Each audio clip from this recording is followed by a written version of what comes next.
Hello, Sharpie and Rod, you win. Hello, welcome.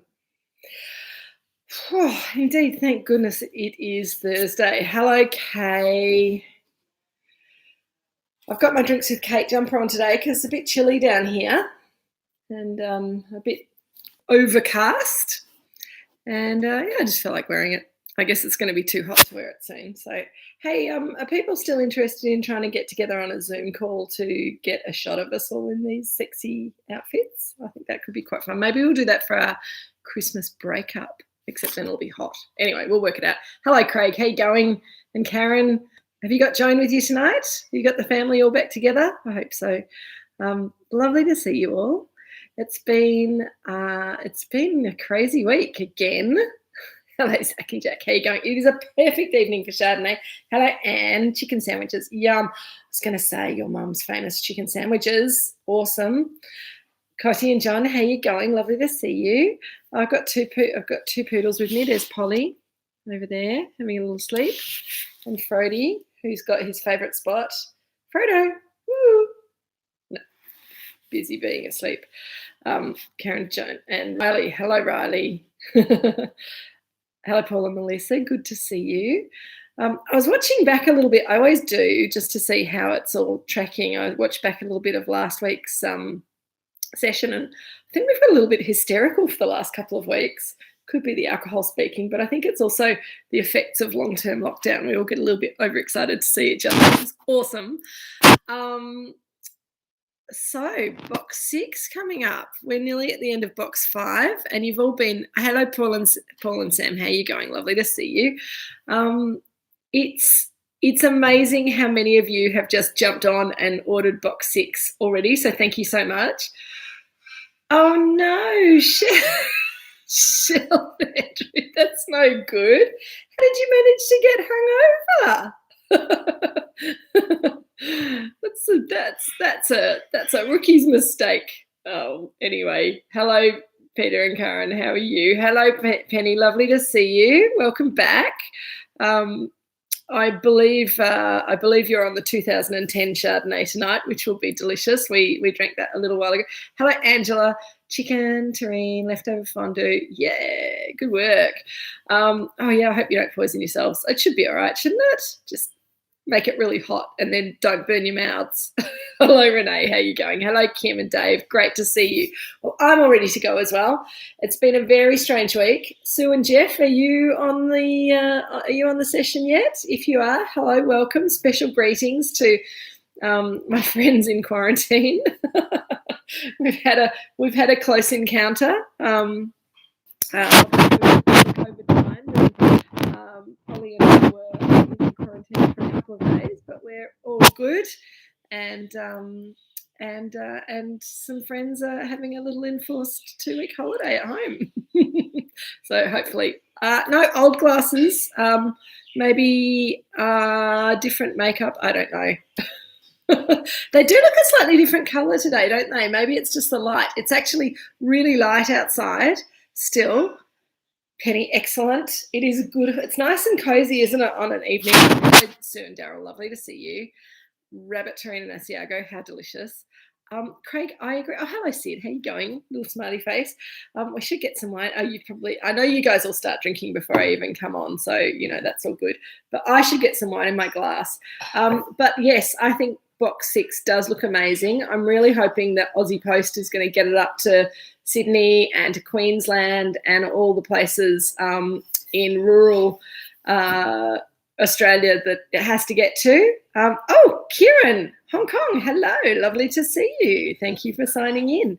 I'm afraid we won't be able to get box 6 to Hong Kong, but it's lovely to have you here. A little bit closer than usual. Alison and Andrew, how you going? Good to see you. So this is the third Chardonnay in our little walk down memory lane. And what a Chardonnay it is. I kind of feel like, it's hard to decide what order to do. Hello, Rob and Deb. Hello, how you doing? Bottle a bit difficult to open. There was a bit of sediment. Oh, Anne, that's I hope the wine tastes all right. Have you tasted it? Is it okay? Is the wine in decent condition? Let's get this one open. So 2012. Come on, camera. You can do it. There you go. 2012 Chardonnay. Eek. Getting it open. Grilled prawns, calamari, teriyaki salmon. Good work, Shell and Andrew. Yeah, I think this will be a lovely match to some seafood. The Gruyere will be great. The terrines will be excellent. Whatever you've got. I feel like these days my little food and wine matching suggestions, unless we're doing sort of a little exercise on Pinot Gris and chili or something like that, where I have to give you really in-depth instructions, I feel like my food and wine matching suggestions are now suggestions only, because you guys have been doing, most of you have been doing this for long enough to know what I think goes well with Chardonnay and what I think goes well with Pinot and the different permutations and combinations. But I hope, good Penny, I hope that that whatever I suggest, it seems to me that you guys have got very good at sort of adapting it to what works for you. So cheers to that. What a gorgeous colour. 2012. Still looking lovely and fresh. Oh, I do love that nose. I do love that nose. And was your wine an equally bright colour? It's kind of a bright yellow. It hasn't gone gold. It's just got a little bit darker in its intensity of colour, which I think is really interesting. Shows up nicely against my cream hoodie. And the nose is really intriguing. It's got sort of a candied grapefruit rind character to it. It's got some citrus coming through still, but almost a lemon curd kind of aromatic. You struggled with the cap too? Okay. Well, my cap was a bit tight, but it certainly didn't have any sediment issues. But you could possibly have a little bit of wine diamond here, because we may not have cold stabilized the 2012. We cold stabilize all of our wines now, but there might have been a little bit. Okay. We might have to send you another bottle, Anne, to just for quality control. I hope it's still tasty enough to be worth drinking. It's off. Oh, well, you might have to open something else. Yeah, no, we'll get another bottle to you, Anne, so that you guys can. I'm sorry about that. It's a problem with older bottles. Every now and again, the screw cap fails. They work a lot better than corks, but they're not perfect all the time. What a shame. Anyway, for the rest of you, what was I saying? Yes, grapefruit, candied grapefruit rind, a little bit of lemon curd. But there's some hazelnut. Oh, good, Anne, that's fantastic. Backup Paul Roger is always very important. Very good thinking. I didn't think that you would not have a backup, so very proud of you.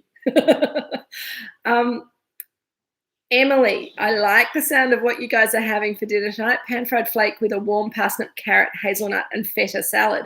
So I was just about to say that this wine smells a little bit of hazelnuts as well with its development.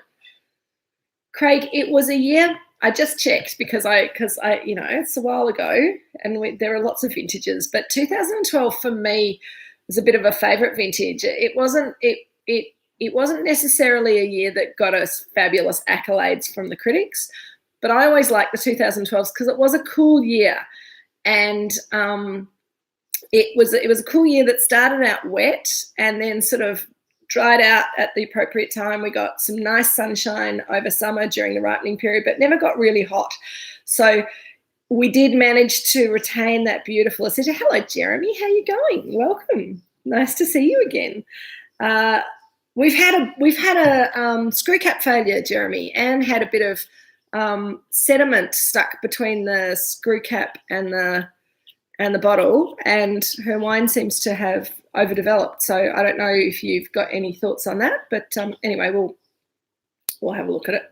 And if you could keep that bottle, I don't know when we'll get to grab it from you, but if you could keep it so that we can inspect it, that would be really awesome. We'll swap it over for another one that's hopefully better. Thank you, Craig. Look, it's really interesting. A lot of people sort of talk about Burgundian style wines being made in Australia and that kind of thing. And I think for me, some of that is about savouriness. Some of that is about textural qualities. It's a lot to do with the fact that it's not just straight up and down, fruit, because we get lots of sunshine thank you, that'd be great, Anne. We get lots of sunshine in Australia, even in a cool year. and it's very easy to make fruity wine. And we utilise certain techniques, like allowing the juice to oxidise while we're pressing the juice off the fruit before we put it to barrel for fermentation. Also leaving the solids in the juice so that you've got some other flavours coming in from that. The wild ferments that we use, fermenting in barrel rather than stainless steel, means that we lose some of that primary fruit, but we gain secondary complexity and depth. And I think that's a lot of what people are talking about when they think they see sort of Burgundian characters in Australian wine. We're not trying to make our wine look like Burgundy. We're trying to make our wine look like the best, most complex, most interesting, most delicious Chardonnay that speaks of here. So I think there's also a little sulphide note there as well, which a lot of people kind of use Burgundian as a sort of shortcut for that slightly struck match, flinty kind of character, which I can also see on the nose here. There's a honeyed note to it as well. It's quite complex, and it's got a real kind of richness and voluptuousness to it. But it's not just about the fruit, and it's about much more interesting stuff than just citrus and stone fruit. There's definitely the citrus and stone fruit there as well. Oh yes, Deb, thank you. I agree. I haven't even put it in my mouth yet because it's opening up really beautifully. I love the nose on this wine, and I'm getting more from it every time I smell it. Richard's arrived. He's finished his jobs for the afternoon. He's come over with an empty glass. There you go, Dad. I'll let you pour it for yourself because I can't multitask that much. All right, better taste it, huh?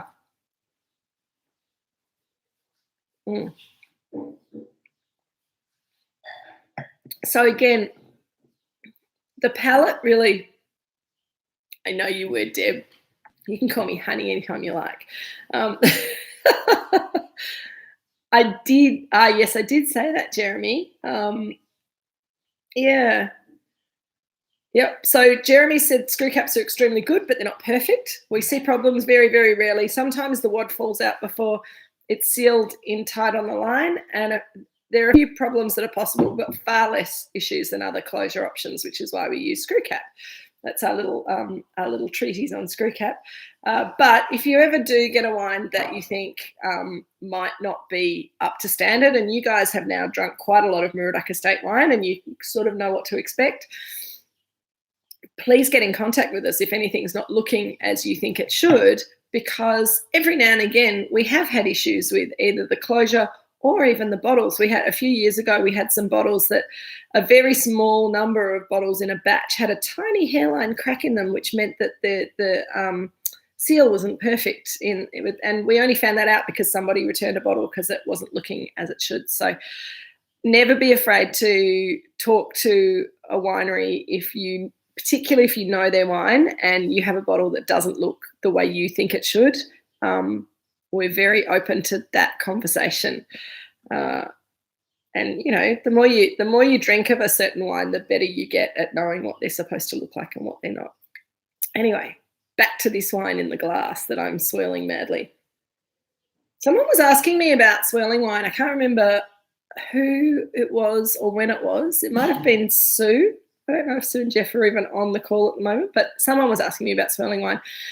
And I was talking about the fact that usually I'm swirling wine to try and get more oxygen into it, to let it open up and tell me more about itself in the glass. So if it's an old wine and it's still and it's already very expressive, then it might not need swirling, or it might need swirling for some sulfides to kind of, you know, react with oxygen and blow off and get rid of some stinky characters. So don't feel that you need to swirl wine. When you get into the habit of it, it's very hard to not swirl wine. And when for a while I was quite interested in single malt Scotch whiskey, which was a very expensive hobby and also probably not great for my liver. But and I seem to have developed a little bit of an intolerance for whiskey these days, so I don't go there anymore. But you don't swirl spirits when you're tasting them, and it's very hard for someone like me who's always swirled wine to not swirl a glass. Rob and Deb, wondering if leaving a bottle of wine in the fridge for a few weeks is a bad thing, is it? Unfortunately, it's not a good thing. It's not a terrible thing. It's not going to it's not going to be the end of the world, but leaving a bottle of wine in the fridge, even for a few weeks, is going to affect the ultimate quality of the wine. And the reason for that is, and we're talking about your normal food fridge, not a wine fridge. The wine fridges that are designed for wine to go in them are like a cellar if they're working properly. I remember rocking up to a rental house once that had a wine fridge in it with wine in it, and something had gone wrong with the wiring, and it was about 30 degrees in that thing. The wine was off. Anyway, in a normal fridge, there's a few things that wine doesn't like. First of all, most of us put our wine in the door of the fridge, and when you open the door of the fridge, it rattles. Wine doesn't like vibrations for aging well, and it can knock some of the complexity of aroma and flavour out of the wine. Wine doesn't mind being cold, but it likes to be in a dark, slightly humid, moist conditions, like a cellar. And fridges tend to be a bit drying. If you put food in a fridge not covered with Glad wrap or not in a container, it'll dry out quite quickly, and that will affect, particularly if your wine's under cork. If it's under screw cap, less of a problem. But also the light that goes on in the fridge every time you open it. So you've got vibration in the fridge anyway, even when it's closed. When you open the door, there's more vibration. The light goes on and off, and the temperature changes every time you open and close the fridge. So 3 reasons that wine doesn't like being left in the fridge for a long time. If it's a very delicate wine or a champagne, it's going to be more affected than something that's a bit more robust. But for special wine, I always recommend putting it in the fridge the day before you want to drink it, or the morning of the day you want to drink it. Or even better, if you didn't know you wanted to drink it and you went, I feel like drinking it now, have an ice bucket. If you don't have an ice bucket, have a normal bucket, fill it half with ice, half with water, a little bit of salt if you're really desperate to get it cold quickly, because salt will make the water a little bit colder, and plunge that bottle into the ice bath, and it will be the perfect temperature in about 10 minutes. So ice is very useful. If you don't have ice and you don't have a bucket, the next best thing, and you do have a fridge with a freezer, get a tea towel, get it quite wet, wrap the wet tea towel around the bottle and stick it in the freezer for about 10-15 minutes. And the tea towel will freeze onto the bottle, and it will cool it down much quicker than just putting it into the freezer without the tea towel. So that's a pro tip for you. Craig, there are lots of dairy notes coming through now. That's why this is such a complex, interesting wine. It's got those citrus characters, but they're sort of almost candied citrus characters, and the dairy coming through, all the sort of, that's why I was saying lemon curd rather than just lemon juice or whatever. Oh, hello, Peter. Oh, yes. Peter, you actually brought me one of those as well. So Peter's got a special sleeve they bought in Italy that lives in the freezer, that you just pull it out of the freezer and stick it over your bottle, and it chills it very rapidly. So that's the same sort of concept as the wet tea towel, but a little bit more high tech. And you can take that outside, and it'll cool things down as you chat. And there's a buttered bread kind of a character, or buttered toast, or even a brioche kind of a character to the nose as well, which I think is really delightful. If anyone is eating Gruyere with this, and I would say, Angela, how is your Gruyere fondue? Is it working well with the wine? I could imagine that it would be really good. They probably do sell them at Aldi too, Alison. That's very European as well.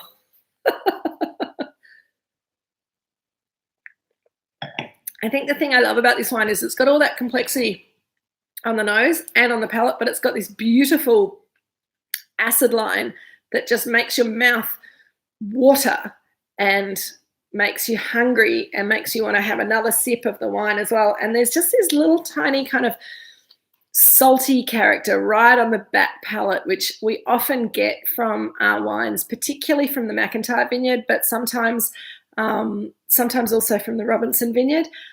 Oh, good, Sarah. I'm glad the Gruyere is working well. I have a little bit of Gruyere at home, so I might take the leftover of this bottle. There's actually, to be honest, there's never a leftover of this bottle after Jill and Richard and I have had a glass and had a debrief after this session.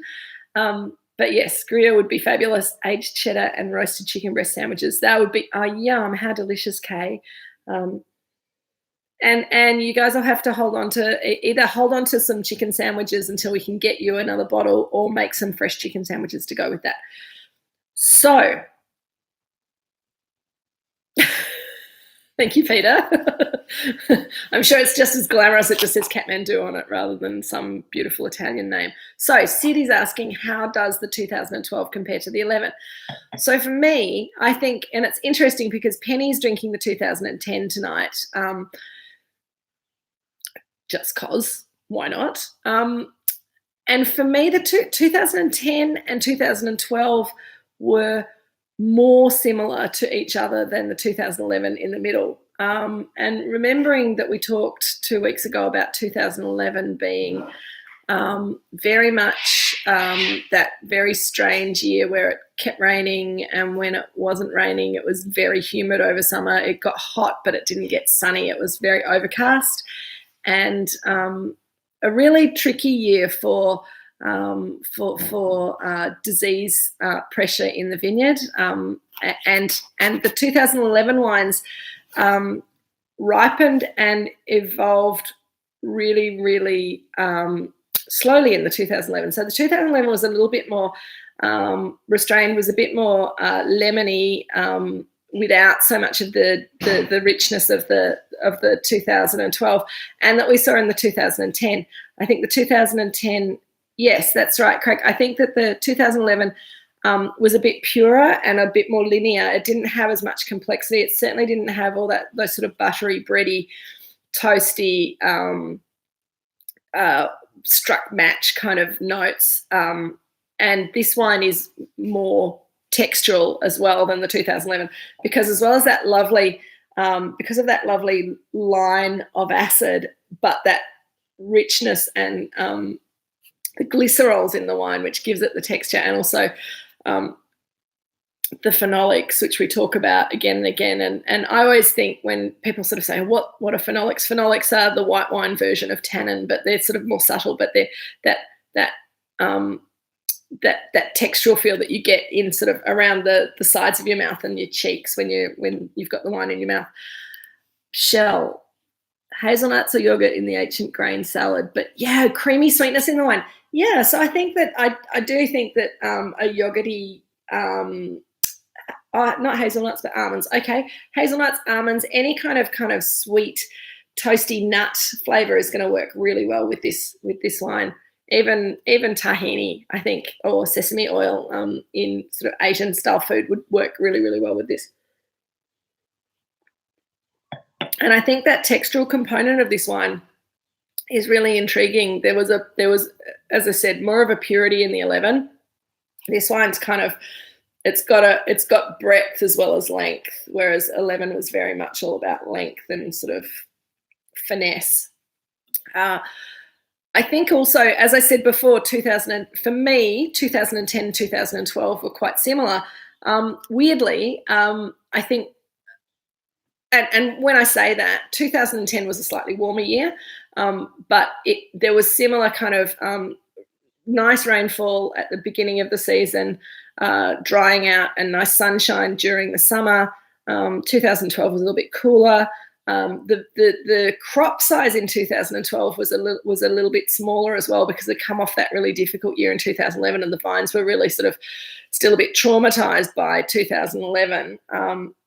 So they weren't sort of producing as many flowers or as many bunches of fruit naturally. So 2012 really kind of controlled the vine's vigor better than, say, 2010, which was maybe a little bit more vigorous. And I think really just a wine that I've always loved. I was really quite devastated when we sold out of the 2012, moved on to the 13 was a big crowd pleaser for our wines. the Pinot Noir was, because 13 was quite a warm year, and so the Chardonnays are a bit more forward, a bit richer when they were young. This wine was always a bit of a shy wine when it was young, and had lots of structure and I could see all those layers of complexity, but it took a long while for it to show itself. And so a lot of people kind of missed that when it was young. It was lovely to drink when it was young, but I just think it's in a really beautiful place right now. And the 2012 single vineyard Chardonnays were also absolutely delicious.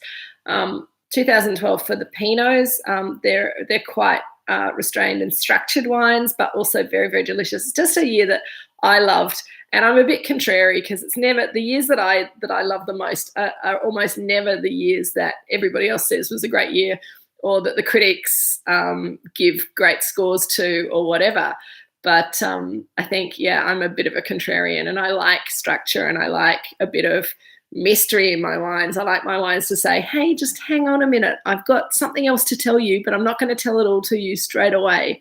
You've got to wait for the pauses between the wines, little thoughts and how it wants to express itself. Oh, Sam, you're having tahini. Great. I thought it would be good with those sort of oily, nutty flavors of tahini, I think, and even a really good homemade hummus would be fantastic with this wine, with some nice focaccia. It's really annoying when I give you food suggestions while we're drinking it and eating it, but it's the best way for me to think up what's going to work with this wine is when I'm actually tasting it. Zach and Jack, I agree. Well, I almost never have food when I'm talking to you guys, because I can't actually cope with the drinking and the talking and the eating. Like something goes wrong when it happens, particularly when I'm wearing a cream top. So I agree, it doesn't need food, but I think that it is a wine that's very food friendly. So if you found a great food and wine match, then I'm very, very pleased, and I hope it's working. I think, the smells and the flavors of this wine remind me of dishes that I've had of sort of, almond encrusted whiting that's been pan fried in browned butter, those kind of things. A little bit of lemon juice on top. Just the smell and the flavor of the wine kind of takes me back to those sort of dishes. Very, very strong kind of associations with food and wine when I'm smelling and tasting a wine like this.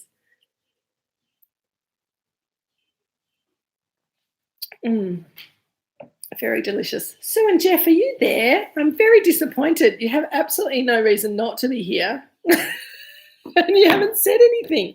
Maybe they're just being quiet and shy. Oh, good on you, Samantha. I think that doing that little experiment when you can is fantastic. A spoonful of tahini from the jar. That sounds ace. Oh, Penny, thank you. And don't be too devastated that you're not drinking the 2012 with us tonight, because you've already drunk it, so you enjoyed it. And the 2010 is pretty special too, pretty delicious. So, yeah. So what else? Everyone's gone a little bit quiet. I'm either saying brilliant things or we've all run out of stuff. Robin Deb, I recall that certain Italian wines really only excel with food. Would you say that most wines are elevated when matched with appropriate food? Oh, Renee. Oh, it's not Renee. It's Nigel. Hi, Nigel.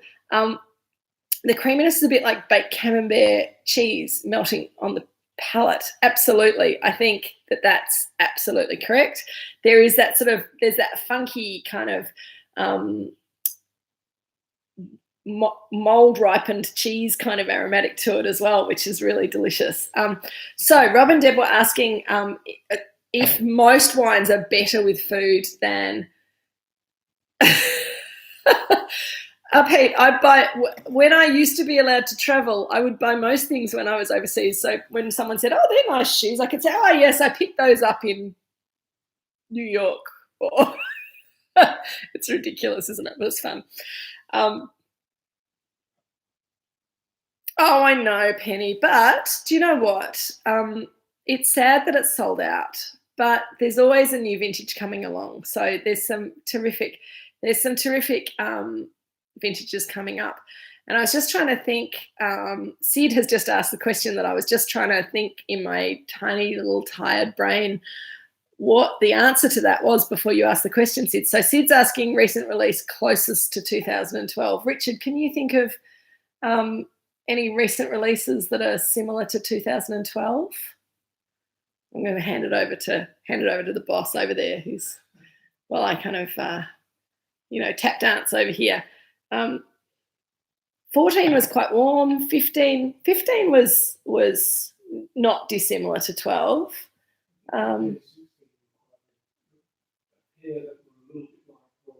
Yeah, 15 and 16 were a bit like 12, 13, Dad's saying. And so 12 and 15 were cool and restrained and structured. 13 and 16 were warmer and cuddlier wines when they were younger, more accessible wines. And they probably did better out in the general market. But I like the wines with the more structure. So 16, 17, 18, 19, 20. 20 is going to be interesting. 21 was a really interesting vintage, this vintage that we've just had earlier this year, because if you remember, we didn't have a very warm summer, but it was quite dry and it was perfect. Like, it wasn't too hot and it wasn't too cold. So I certainly assumed, I'm sure Dad and Jeremy didn't, but I assumed that because we hadn't had a lot of really warm weather, then it was going to be a vintage that was going to be a little bit later than some, that it might take a bit longer for the grapes to ripen. But the grapes actually ripened very happily by about the late February. But we had really lovely flavour structure, but because it had stayed cool, the acid had stayed really really tight and fine and focused in 2021. Now, obviously, we're not going to be releasing that wine for a little while, but that'll be one to look out for. It's not the same as 2012, but I think it's going to be maybe in a similar vein. Who knows? Right, what else? Jeff, what is your favourite of the three? Which is your favourite child, Jeff? I think that's quite serious. I know these are not my children, but to be honest with you, the reason that I picked the 10, 11 and 12 Chardonnays for this box, because we could have had some others, the reason I picked these three is because I really have a soft spot for all three of them for very different reasons.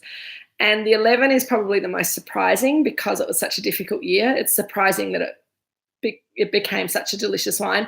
And in fact, in box 6 that a lot of you have already ordered, our breakup Christmas wine is going to be a 2011 McIntyre Chardonnay, which I think is really exciting and fabulous to be able to offer it and to look at that at Christmas or as our Christmas breakup. So I think 2011 is the most surprising that it's good. And so in a way, I've got a little soft spot for it. But I think if you said any day of the week, right now, what would you like to drink? I think 12 just kind of maybe pips it a little. But I've enjoyed. I would be really sad to only ever drink the one vintage again. I love the fact that they're all different and that you get different things from them as well.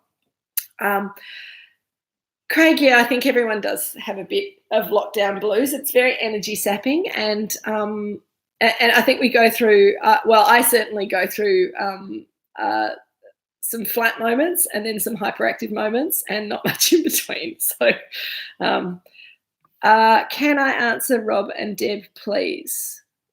What did Rob and Deb ask, Daryl? Rob and Deb, can you? I recall you saying that certain Italian wines. Oh yes, okay. Would you say most wines are elevated when matched with appropriate food? No, I wouldn't say most wines are elevated when matched with appropriate food, because there's a certain style of wine that mostly comes from the New World that is not made to match with any food. And it's about intensity of fruit and intensity of ripeness. Often they have a lot of alcohol. Often they have a lot of oak. And these wines are really not very food friendly at all, particularly when they're young.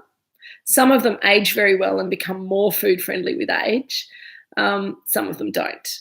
And I'm talking about, look, it can be any grape variety. I mean, there are some Pinot Noirs from various parts of the world that do that.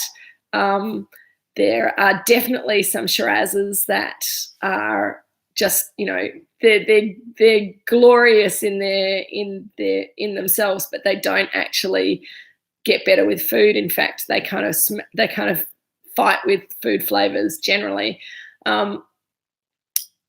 Napa Cabernet sometimes can be like that, but some of the best Napa Cabernets are fabulous food matches, but you kind of need really rich food, you know, a big hamburger or ribs with barbecue sauce, or, you know, that kind of, you know, dude food works well with some of those wines. But I think you can often find the right food and wine match for most foods and wines, but there are certain wines, and Italian wines certainly, because they have more savouriness, more structure than richness and fruitiness. They don't tend to taste often, to a lot of people, very good on their own. And then you put them with food and they completely transform in a positive way. There are wines out there that look great on their own or look great in the first few sips, but then kind of are a bit enervating. Not this wine, but the lockdown, Peter, I agree. See how I'm bringing that all back in? But there are some wines that are so ripe and so concentrated and just sweet-fruited. They're exhausting wines to drink. You know, you'll drink half a glass or maybe a glass and then feel like, you know, maybe a beer or a gin and tonic or a glass of water, cup of tea. So that said, at Moorooduc, we've always been very, very interested in how food and wine works together. I mean, it's not that surprising. Jill is an amazing cook, and we eat extraordinarily well here, which is why none of us are skinny. Richard has always made wine with the thought of drinking it with food, because that's how we like to drink wine at Moorooduc. And I think that we do borrow from that European tradition of wine and food needing to complement each other. And I'm really fascinated by wine and food matching as well. Not all food matches to wine and not all wine matches to food, but usually you can find something that works with almost everything. So I hope that answers that question well. Barry, thank you. I'm glad you like the wine. And yes, Anne, I think a lot of wines that get sort of, you know, super duper scores by people like Robert Parker, you've got to remember that these wine critics, and it's the same with the Australian wine show system often, that wines get lined up at tastings. Yes, Kay, I promise I'll answer that question in a moment. Wines for people like Robert Parker, who tastes lots and lots of wines every day of his life. Wine shows where, you know, maybe 50 versions of that grape variety from that year get lined up next to each other, and experts taste them to, I don't know, they are experts, but I find it hard to know how you can really judge a wine when you've tasted 50 wines in half an hour and gone, yep, nope, yep, nope. Oh, hi, Michael. Good to see you. And Janet, hello. Lovely to see you as well. We've got some late joiners. How fantastic. We're still going. Surprise, surprise. So much for me. Do you know, when we started these tastings, I thought, they'll go for about 15 minutes and then people will get bored and we'll all kind of go off on our own way. And it's very hard for us to finish in less than 45 minutes, isn't it? I do try and keep it to 45 minutes. I think that's right, Craig. And Mornington Peninsula is a unique climate, and I think older vines will give you better structure than young vines. So there's all of that going on. Alison is noticing that the wine is getting better and better as it warms up, and I agree. I always say, drink it cool, not cold. Let it warm up. in the glass. And Janet's also backed that up by saying taking it straight from the wine rack in a cold house and fantastic at room temperature. I agree. And I like to drink a lot of my Chardonnay at room temperature if it's not a hot day. If it's the middle of summer and it's 35 degrees outside, absolutely, I want to chill it down. But on a cool day like today, you really don't want it much warmer than at least the temperature here. What is the temperature here at the moment? Let me have a look. It's kind of warm inside, of course, but it's 12 degrees outside. So, yeah, that's a good temperature to be drinking wine at. Kay has asked if we ever do barrel tastings. Do you mean for the general public, Kay? Because we obviously do lots of barrel tastings in our winemaking team. We haven't in the past. It's something that we would like to potentially look at doing in the future for Wine Club. And you guys are Wine Club, of course. It's something that we would certainly do as a sort of an event. I would never send barrel samples out. We'd have to do it here on site because barrel tastings, the wine is not prepared to go out into the world. It often hasn't been sulfured. It hasn't been. It's got stuff in it that might start re-fermenting. But yes, absolutely. When we're allowed to travel again, I'm hoping that we will have some wine club events where we probably have to keep it quite small because barrel tastings are hard to do for a group of more than sort of 10, 12 people because, you're pulling bits of wine out of barrels and stuff. But yeah, absolutely. We'd love to do something like that sometime in the future when it's possible and appropriate. That's what I was trying to say. My brain just froze for a second. Could be nearly time to finish up. Now, have I answered everybody's question? Yes, Shell. I've also been eating very well over lockdown. That's right, Robin Deb. It's not just what to pair, but if to pair when it comes to appreciating wine. But in my mind, a wine could Shell. I'm glad that it's helping. It might not have helped at 10 a.m., but I'm glad that it's helping tonight. I think to my mind, the wines I like to drink are wines that work with food, and that won't surprise any of you because the sort of wine that doesn't really work with food doesn't really interest me and probably fatigues me more than anything. Michael, I'm glad that you're loving this wine. I think before you joined us, I was asked by Jeff very cheekily about what my favourite was, and I think I probably Craig, you're very funny. Probably if I had to pick my favourite between those three vintages, it would be a hard choice. But 2012 is a vintage that is very close to my heart, and I always get a huge amount of joy out of drinking any of the wines from 2012. So, complexity, depth, beautiful structure, lots of aromas and flavours kind of evolving.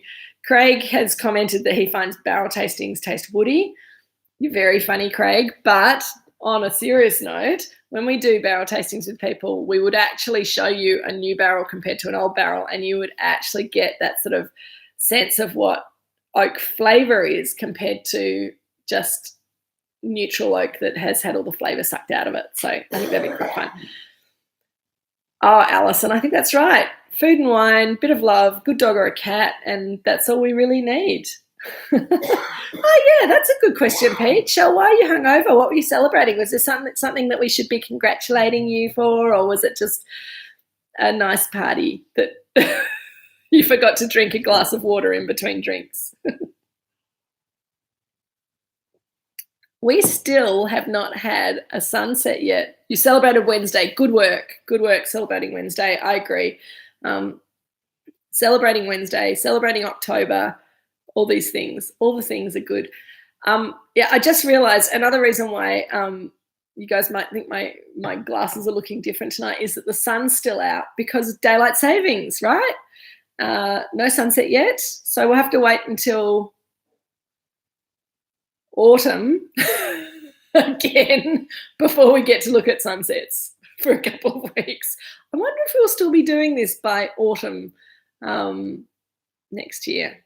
That'll be interesting to see. Anyway, thank you, Jeff.